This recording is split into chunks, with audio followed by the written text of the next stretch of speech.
Bago ang eleksyon, ipagdiriwang po muna sa Linggo ang Mother's Day.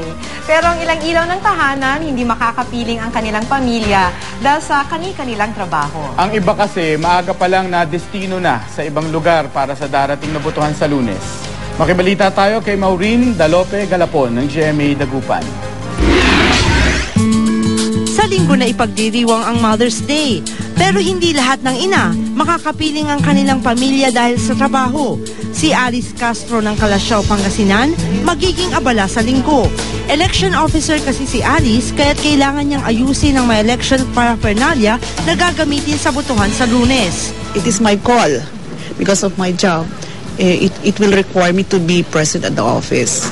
Anyway, ito namang ginagawa namin is for them. Si P.O. Helen Kabatbat naman, itinalagang magbantay ng mga PCOS machine. Ang kanyang dalawang anak, ibinilin muna niya sa kanyang biyanan.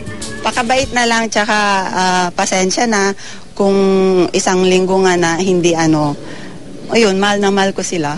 Ipinangako naman ng election officer at ng pulis na pagkatapos ng eleksyon, makikipag-bonding sila sa kanilang mga anak. Si Nida Galas naman ng Davao City, matiyagaring nagtatrabaho para masuportahan ang kanyang 6 na anak.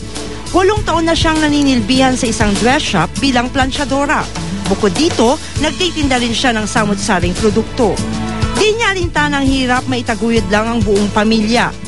Maayo gid ako mama, sukad pa sa una siya na nag-atiman sa mua. Sina Alice, Helen at Nida. Iba-iba man ang estilo ng pag-aaruga, masasabing walang pasubali ang pagmamahal sa pamilya.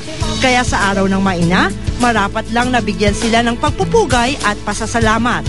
Maureen Dalope Galapon, Nagbabalita, Pilipinas.